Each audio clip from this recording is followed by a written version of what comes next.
이러면 먼저 만들어 놓고 그걸 2, 3일 전부터 훈련을 시켜요. 그러면 우리 선수들은 아, 이번 경기는 누가 나가는구나.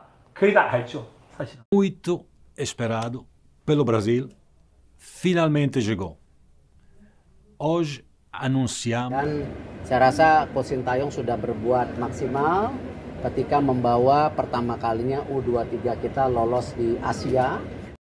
Yes, mantap! Dibongkar media Jepang. Tepat pagi ini, Timnas Indonesia main lagi hari Rabu. AFC terbukti curang.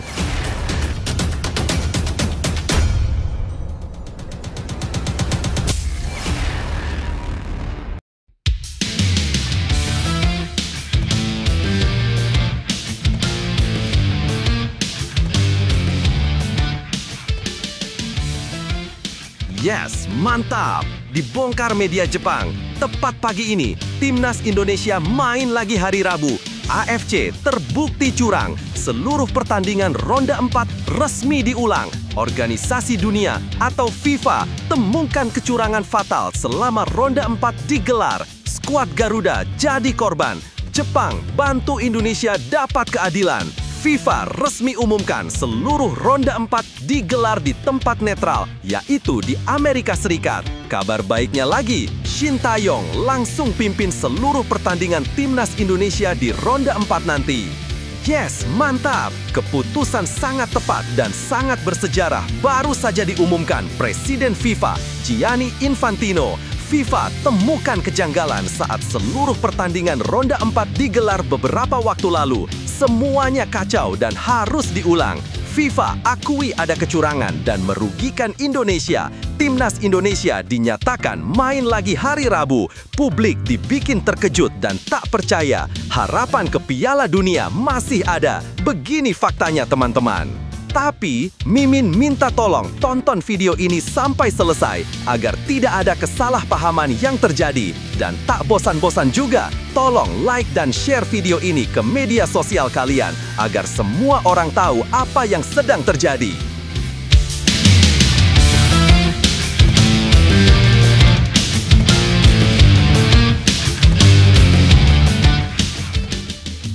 Beritakan, media Jepang, Japan Football News, membuat publik Asia terkejut setelah melaporkan bahwa 8 negara, termasuk Indonesia, akan segera meninggalkan Konfederasi Sepak Bola Asia atau AFC usai ronde 4 selesai digelar dan Arab Saudi serta Qatar keluar sebagai wakil Asia yang lolos Piala Dunia melalui ronde 4 beberapa waktu lalu.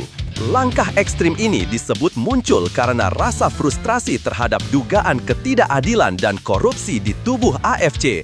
Kini peta sepak bola Asia bisa berubah besar-besaran. Berikut 3 faktanya. 1. Jepang siap bentuk federasi baru tandingan AFC. Kabar mencengangkan itu berawal dari laporan Japan Football News yang menyebut Federasi Sepak Bola Jepang (JFA) tengah menimbang untuk keluar dari AFC. Mereka bahkan dikabarkan siap membentuk organisasi baru bernama Federasi Asia Timur. Menurut laporan tersebut, keputusan itu bukan tanpa alasan. Jepang dikatakan muak dengan praktik manipulasi dan dugaan korupsi yang masih marak di dalam tubuh AFC. Rasa frustrasi ini semakin besar karena dianggap menghambat perkembangan sepak bola negara-negara di Asia Timur. Kepercayaan Jepang terhadap AFC pun dikabarkan mulai sirna setelah melihat ada kecurangan yang sangat jelas ketika ronde 4 diselenggarakan. Jepang menyebut Indonesia adalah salah satu negara yang sering dirugikan. Maka dari itu, Jepang membuat ide untuk membentuk federasi tandingan. 2. Tak hanya Jepang, Indonesia masuk daftar negara potensial. Menariknya, bukan hanya Jepang yang disebut bakal hengkang. Dalam laporannya, Japan Football News menulis bahwa ada 8 negara yang berpotensi keluar dari AFC, termasuk Indonesia. Negara-negara tersebut antara lain Jepang, Korea Selatan, Cina, Korea Utara, Vietnam, Thailand, Singapura, dan Indonesia. Media itu menulis ada rumor bahwa Jepang yang frustrasi dengan uang dan korupsi Timur Tengah di AFC mungkin akan hengkang dan membentuk Federasi Asia Timur yang baru. Jepang, Korea Selatan, Cina, Korea Utara, dan mungkin Indonesia, Vietnam, Thailand, dan Singapura. Kabar ini memicu perbincangan luas di kalangan pecinta sepak bola Asia. Banyak yang menilai aliansi baru ini bisa menjadi kekuatan besar mengingat dominasi sepak bola negara-negara tersebut di kawasan Asia Timur dan Tenggara. 3. Timnas Indonesia juga merasa dirugikan dalam kualifikasi Piala Dunia. Timnas Indonesia sendiri bukan tanpa alasan disebut dalam rumor tersebut. Beberapa waktu terakhir, skuad Garuda juga merasakan sejumlah ketidakadilan saat tampil di babak keempat kualifikasi dunia 2026 zona Asia. Mulai dari pemilihan tempat pertandingan yang tidak netral, jadwal laga yang terlalu padat dan malam hari, hingga keputusan wasit yang dinilai merugikan, semuanya menjadi sorotan tajam publik tanah air. Banyak pihak menilai situasi tersebut menggambarkan ketimpangan perlakuan yang selama ini dikeluhkan negara-negara Asia Timur dan Tenggara. Maka dari itu, FIFA ambil keputusan tegas dengan mengulang seluruh pertandingan ronde 4 beberapa waktu lalu. Nah, sebelum lanjut mendengar berita ini, untuk para netizen, keluarkan satu kalimat pamungkas untuk menanggapi kabar ini. Menurut kalian, apakah kalian setuju Indonesia keluar dari anggota AFC dan bergabung dengan Federasi Asia Timur? Atau justru kalian punya pendapat lain? Ayo teman, berikan tanggapan kalian di kolom komentar. Bravo Timnas, bravo Shin Tae-yong, bravo PSSI. Ayo Garuda, buktikan bahwa level kita sudah dunia. Buktikan bahwa kita adalah raksasa Asia. Tiket Piala Dunia harga mati. Di sisi lain, jangan lupa juga satu kalimat khusus untuk Shin Tae-yong yang sedang berusaha keras memajukan sepak bola Indonesia. Silahkan tulis di kolom komentar. Ayo terbang tinggi Garuda.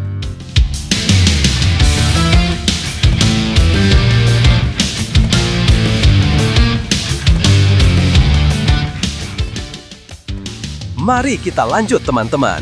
Situasi ini menunjukkan betapa seriusnya ketidakpuasan sejumlah negara terhadap sistem dan tata kelola sepak bola Asia di bawah AFC. Jika sampai negara besar seperti Jepang berani mempertimbangkan keluar, itu menandakan ada masalah fundamental yang selama ini diabaikan. Transparansi, profesionalisme, dan keadilan dalam pengelolaan pertandingan menjadi hal yang harus segera dibenahi. Lebih lanjut, bagi Indonesia, isu ini bisa menjadi momen refleksi. Selama beberapa tahun terakhir, publik memang sering menyoroti ketimpangan perlakuan terhadap Timnas Garuda, mulai dari keputusan wasit yang kontroversial hingga jadwal pertandingan yang dinilai tak adil. Jika benar muncul aliansi baru di Asia Timur, Indonesia harus berpikir strategis, apakah tetap setia di AFC atau ikut langkah negara-negara yang menuntut perubahan. Namun, di balik semua itu, satu hal yang pasti, sepak bola seharusnya menjadi ajang sportivitas bukan kepentingan politik atau ekonomi. Dunia sepak bola Asia membutuhkan sistem yang lebih bersih, kompetitif, dan transparan. Bukan hanya demi kepentingan federasi, tapi juga demi masa depan pemain dan supporter yang selama ini menjadi jiwa sejati dari olahraga ini. Dalam setiap gejolak selalu ada peluang untuk tumbuh lebih kuat. Situasi ini mungkin terasa rumit, tapi justru di tengah ketidakpastian inilah semangat dan persatuan diuji. Indonesia harus tetap percaya diri bahwa sepak bola tanah air punya potensi besar untuk berdiri sejajar dengan negara-negara kuat di Asia. Perubahan besar selalu dimulai dari keberanian untuk berkata cukup pada ketidakadilan dan mulai membangun arah baru yang lebih bersih dan profesional. Selama pemain, pelatih, federasi, dan supporter bersatu dalam visi yang sama, maka apapun tantangannya bisa dihadapi. Percayalah, Garuda tidak akan pernah berhenti terbang hanya karena badai. Justru dari badai itulah sayapnya akan semakin kuat. Gunteng baru PSSI, Patrick Kluivert resmi hengkang. Erick Thohir targetkan Timnas Indonesia tembus 100 besar dunia dan Piala Dunia 2030. Sebelumnya diberitakan, PSSI resmi mengakhiri kerjasama dengan pelatih Patrick Kluivert setelah 9 bulan menukangi Timnas Indonesia. Keputusan ini diambil usai skuad Garuda gagal menembus Piala Dunia 2026, meski mencatat sejarah baru dengan lolos ke putaran keempat kualifikasi. Kini, Ketua Umum PSSI Erick Thohir memastikan arah baru, membawa timnas Indonesia menembus peringkat 100 besar FIFA dan tampil di Piala Dunia 2030. Berikut 3 faktanya. 1.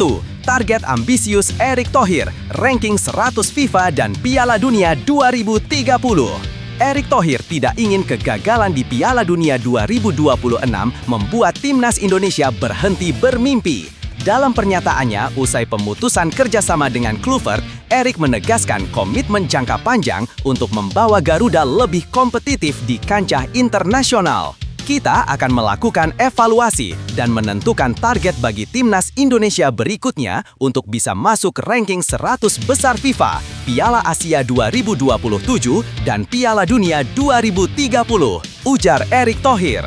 Langkah tersebut menjadi sinyal kuat bahwa federasi tak ingin hanya bereaksi terhadap kegagalan, melainkan menyiapkan fondasi untuk prestasi berkelanjutan. Erick juga disebut akan menunjuk pelatih baru dengan visi jangka panjang yang sejalan dengan target besar ini. 2. Perjalanan singkat Patrick Kluivert, rekor dan kegagalan yang tak terlupakan. Patrick Kluivert hanya memimpin timnas Indonesia selama 9 bulan, namun masa kepemimpinannya meninggalkan 2 catatan kontras, sejarah dan kekecewaan. Di satu sisi, ia membawa Indonesia untuk pertama kalinya menembus putaran keempat kualifikasi Piala Dunia Zona Asia, sebuah pencapaian monumental bagi sepak bola tanah air. Namun hasil akhir tetap belum cukup. Dari 8 laga yang dijalani, Indonesia mencatat 3 kemenangan, 1 hasil imbang, dan 4 kekalahan. Kegagalan melangkah lebih jauh membuat PSSI akhirnya mengambil keputusan berani untuk berpisah. Meski begitu, publik tetap menilai bahwa di bawah Kluivert, Garuda menunjukkan peningkatan gaya bermain dan kepercayaan diri menghadapi tim-tim besar Asia. 3. Ucapan terima kasih Erick Thohir. Kluivert tetap bagian dari perjalanan Garuda. Meski hubungan kerja berakhir, Erick Thohir menegaskan rasa hormatnya kepada Kluivert dan tim pelatihnya. Dalam pernyataan resmi, ia memberikan apresiasi atas dedikasi sang pelatih asal Belanda yang dianggap telah memberi warna baru bagi timnas Indonesia. Terima kasih atas kontribusi yang sudah diberikan Coach Patrick Kluivert dan tim kepelatihan selama hampir 12 bulan untuk PSSI dan timnas Indonesia, tulis Erick. Dengan penuh rasa hormat, kami sepakat mengakhiri kerjasama ini. Terima kasih sudah menjadi bagian dari perjalanan timnas Indonesia dan berjuang bersama untuk merah putih. Ucapan itu menutup babak singkat era Kluivert dengan elegan. Kini fokus PSSI beralih pada membangun fondasi baru dan menemukan sosok pelatih yang mampu melanjutkan semangat perjuangan Garuda menuju panggung dunia. Lebih lanjut, situasi ini menunjukkan titik balik penting bagi sepak bola Indonesia. Keputusan Erick Thohir untuk mengakhiri kerjasama dengan Patrick Kluivert bisa dibaca bukan semata karena hasil, tapi karena arah visi jangka panjang yang ingin dibangun PSSI. Meski gagal membawa Indonesia lolos ke Piala Dunia 2026, Kluivert tetap meninggalkan warisan berharga, mental juang dan keberanian tim menghadapi level Asia yang lebih tinggi. Kini langkah Erick Thohir menargetkan ranking 100 besar FIFA dan Piala Dunia 2030 adalah bentuk optimisme dan tanggung jawab. Ia tidak ingin Indonesia hanya puas dengan capaian sejarah, tapi terus melangkah menuju standar dunia. Target ini memang ambisius, tapi justru disitulah letak nilai pentingnya. Mimpi besar yang memaksa seluruh ekosistem sepak bola, dari pemain hingga federasi untuk berbenah total. Perubahan ini bisa menjadi momentum kebangkitan asalkan dibarengi konsistensi dan kesabaran. Publik tentu berharap PSSI tak sekedar berganti pelatih, tapi benar-benar membangun sistem yang kuat dan berkelanjutan. Karena pada akhirnya, keberhasilan menuju Piala Dunia 2030 bukan hanya strategi lapangan, tapi juga bagaimana bangsa ini menjaga nyala semangat Garuda agar terus berkibar di pentas dunia. Perjalanan timnas Indonesia memang belum sampai di tujuan, tapi setiap langkah yang diambil adalah bagian dari proses menuju impian besar. Gagal lolos ke Piala Dunia 2026 bukan akhir segalanya. Justru ini menjadi awal dari babak baru, kesempatan untuk bangkit, belajar, dan tumbuh lebih kuat. Erick Thohir dan jajaran PSSI sudah menunjukkan bahwa mereka tak ingin menyerah. Target menembus 100 besar FIFA dan tampil di Piala Dunia 2030 adalah bukti keyakinan bahwa Indonesia mampu bersaing di level tertinggi. Tidak ada mimpi yang terlalu besar bagi bangsa dengan semangat sekuat Garuda. Bagi para pemain dan pendukung, inilah saatnya untuk terus percaya. Setiap keringat di lapangan, setiap sorakan di tribun, dan setiap doa dari jutaan hati di tanah air adalah bahan bakar untuk perjalanan panjang ini. Mungkin jalannya tak mudah, tapi Garuda telah membuktikan, meski sempat terjatuh, ia selalu bangkit untuk terbang lebih tinggi. Terungkap, Shin Tae-yong sampai harus mohon-mohon demi timnas Indonesia. Ternyata ini yang sebenarnya terjadi. Sebelumnya diberitakan, nama Shin Tae-yong kembali menjadi sorotan publik setelah mencuat isu pemecatannya dari kursi pelatih timnas Indonesia. Di tengah berbagai spekulasi tersebut, penerjemah setianya, Jeong Sok Seo atau akrab disapa JJ, akhirnya membuka tabir di balik layar perjuangan sang pelatih asal Korea Selatan. Lewat penuturan jujurnya, JJ mengungkap bahwa ada momen di mana Shin Tae-yong sampai harus memohon demi pemainnya agar tetap bertahan di skuad Garuda. Berikut ini 3 fakta di balik kisah emosional itu. 1. Momen menegangkan usai laga versus Bahrain ketika pemain ingin pulang. Usai hasil imbang melawan Bahrain di babak ketiga kualifikasi Piala Dunia 2024, suasana ruang ganti timnas Indonesia ternyata tidak seindah yang dibayangkan. Tim hanya memiliki waktu 5 hari untuk bersiap menghadapi Cina, namun di tengah persiapan tersebut muncul kabar mengejutkan. Salah satu pemain kunci justru ingin pulang dan menolak bermain. Dalam kanal YouTube Ruang Publik, JJ menceritakan Coach Shin pun gak punya pilihan lain selain bujuk-bujuk pemain ini yang mau pulang. Situasi itu membuat Shin Tae-yong berada di posisi serba salah. Ia harus menjaga kekompakan tim yang sedang tertekan sekaligus berusaha mempertahankan semangat juang pemainnya di tengah badai isu dan tekanan dari berbagai pihak, termasuk federasi dan media. JJ mengisahkan pelatih berusia 55 tahun itu sampai turun tangan langsung membujuk sang pemain. Ia mencoba berbicara dari hati ke hati, menanyakan kesediaan sang pemain untuk tetap berjuang demi merah putih. Namun awalnya bujukan itu tak mempan. Kamu mau apa nggak gitu? Tapi ternyata dia tetap nggak mau, ujar JJ menirukan ucapan Shin. 2. Pertarungan di balik layar antara tekanan dan loyalitas. Situasi semakin pelik. Di satu sisi, Shin Tae-yong tahu betul bahwa menjaga keharmonisan tim adalah hal mutlak. Namun di sisi lain, tekanan dari luar semakin besar. JJ menuturkan, mungkin Coach Shin juga memikirkan posisinya Pak Erick dan masalah media, masalah tim juga. Jadi akhirnya dibujuk-bujuk sampai dimainkan lagi. Pernyataan itu menggambarkan betapa beratnya posisi Shin saat itu. Ia bukan hanya pelatih di pinggir lapangan, tapi juga sosok ayah bagi skuadnya. Ia berjuang untuk memelihara semangat para pemain di tengah derasnya kritik dan sorotan. Setelah berbagai upaya dilakukan, sang pemain akhirnya luluh dan memutuskan bertahan.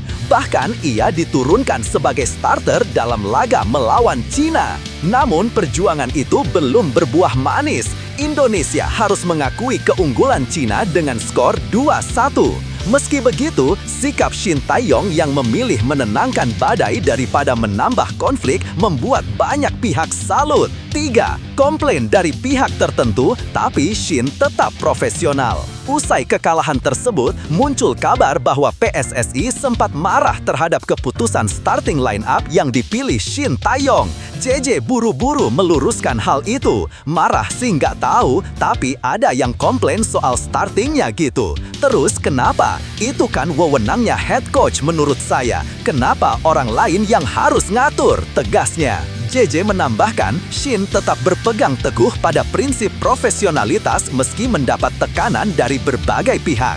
Ia tak ingin ada intervensi terhadap keputusannya sebagai pelatih kepala.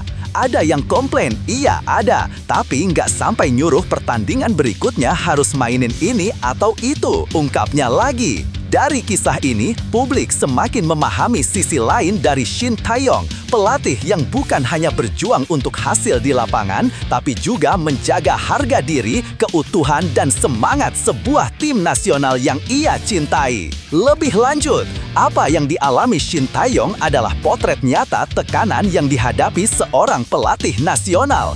Ia tidak hanya dituntut membawa kemenangan, tapi juga menjadi figur pemersatu di tengah ego, politik, dan ekspektasi tinggi publik. Dalam posisi serba sulit, Shin memilih untuk berjuang dengan caranya sendiri, merangkul, membujuk, dan bertahan. Perjalanan Shin Tae-yong mengajarkan satu hal penting. Kepemimpinan sejati bukan hanya tentang strategi dan kemenangan, tetapi tentang keberanian bertahan di saat semua orang meragukanmu. Kadang memohon bukan berarti lemah, itu adalah bentuk cinta dan dedikasi tertinggi kepada tim dan bangsa. Drama panjang Mes Hilgers di FC20. Klub pasang satu syarat berat sebelum ia bisa main lagi. Sebelumnya diberitakan, kisah antara Mes Hilgers dan FC20 kembali mencuat ke permukaan. Setelah namanya menghilang dari daftar pemain selama beberapa pekan, kini muncul kabar baru dari Direktur Teknis FC20, Jan Struer. Ia menegaskan hanya ada satu syarat yang harus dipenuhi oleh bek keturunan Indonesia itu jika ingin kembali merumput bersama The Tukers. Berikut ini 3 faktanya. 1. Drama panjang di kubu FC20.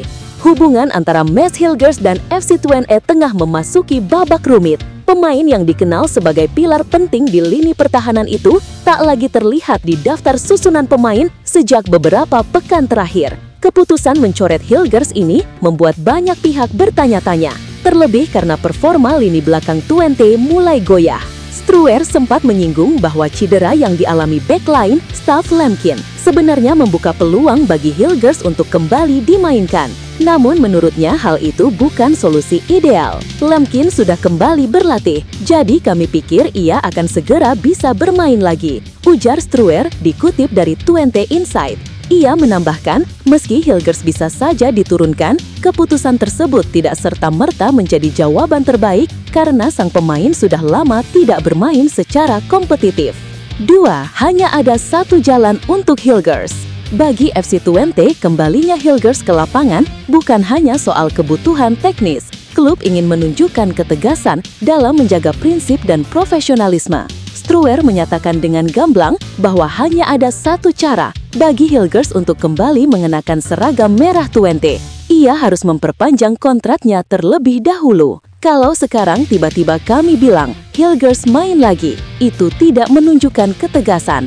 Itu juga tidak bagus untuk kesan terhadap tim. Tidak adil bagi para back lain yang sudah berjuang keras. Menurutnya, FC20 memiliki kedalaman skuad yang memadai dengan nama-nama seperti Bruns, Neistat, dan Lemkin yang siap mengisi posisi belakang. Meski begitu, Struer menegaskan klub tetap membuka pintu negosiasi. Kami tetap berusaha mencapai kesepakatan dengan Hilgers. Dia bisa langsung bermain lagi, hanya ada satu hal yang harus dia lakukan. 3. Kontrak baru jadi kunci akhir drama. Saat ini, FC20 kabarnya sudah mengajukan tawaran kontrak baru untuk Mes Hilgers. Manajemen berharap sang pemain segera menandatanganinya agar kisah tarik ulur ini berakhir dengan damai.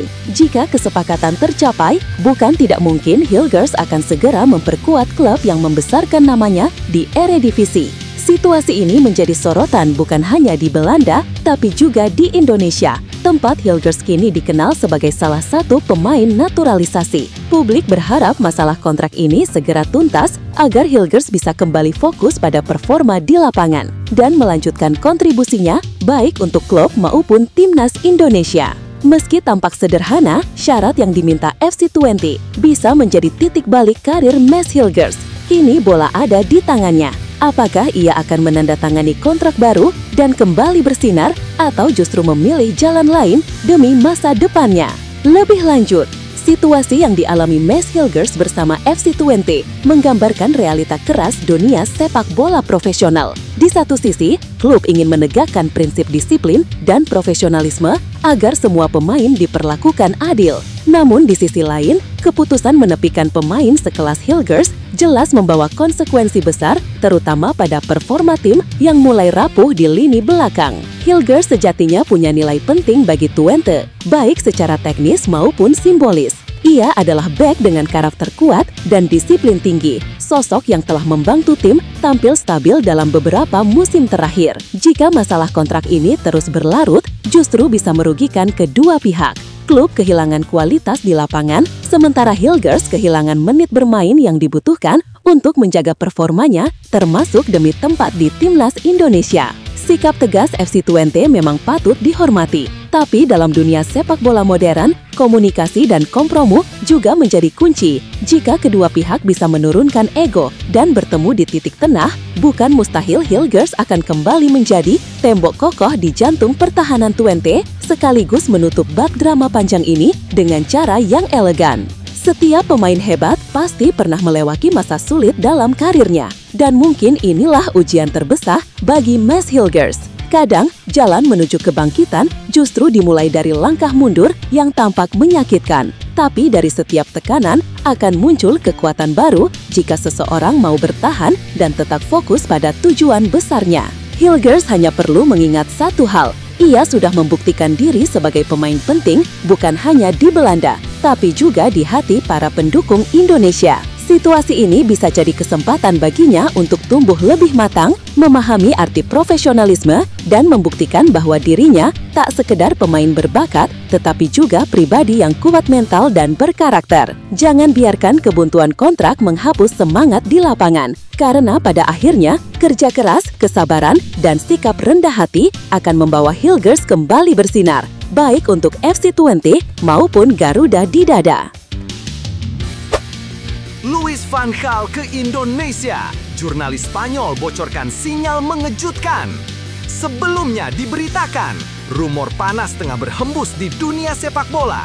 Nama legendaris asal Belanda, Luis van Gaal, dikaitkan dengan posisi pelatih baru Timnas Indonesia. Setelah kepergian Patrick Kluivert, publik tanah air mendadak dihebohkan dengan laporan media asing yang menyebut Van Gaal akan membuat pengumuman besar pada Senin 20 Oktober 2025. Apakah itu berarti ia benar-benar akan datang ke Jakarta? Berikut ini 3 faktanya. 1. Rumor menguat, media Inggris sebut Van Gaal punya berita besar. Kabar ini pertama kali muncul dari unggahan media Inggris The Touchline melalui akun resmi mereka di platform X. Dalam postingannya, mereka menulis bahwa Luis van Gaal akan mengadakan konferensi pers pada Senin mendatang dan mengumumkan sesuatu yang besar. Senin ini, Luis van Gaal akan mengadakan konferensi pers. Ia akan mengumumkan berita besar. Tulis The Touchline di akun X mereka @touchlinex. Meski tidak dijelaskan secara spesifik apa isi pengumuman itu, unggahan tersebut langsung memantik spekulasi luas. Sejumlah penggemar sepak bola, termasuk di Indonesia, mulai menduga bahwa Van Gaal mungkin akan diumumkan sebagai pelatih baru skuad Garuda. Mengingat posisi pelatih tengah kosong usai Patrick Kluivert dipulangkan, kabar ini terasa masuk akal, apalagi hubungan Van Gaal dan Kluivert sudah terjalin lama sejak keduanya bekerja sama di Timnas Belanda. 2. Sinyal dari Spanyol, jurnalis bocorkan petunjuk ke Indonesia. Tak lama setelah kabar dari Inggris beredar, seorang jurnalis Spanyol bernama Victor Catalina ikut menyulut api rumor tersebut. Ia memberikan komentar di unggahan The Touchline dengan menuliskan kalimat yang membuat publik Indonesia geger. "Selamat datang Luis van Gaal," tulis Victor Catalina disertai emoji bendera merah putih. Sontak komentar itu ditafsirkan sebagai sinyal bahwa Van Gaal memang akan menyeberang ke Asia Tenggara. Publik menilai Catalina yang dikenal dekat dengan lingkaran media sepak bola Eropa tentu tak akan asal bicara.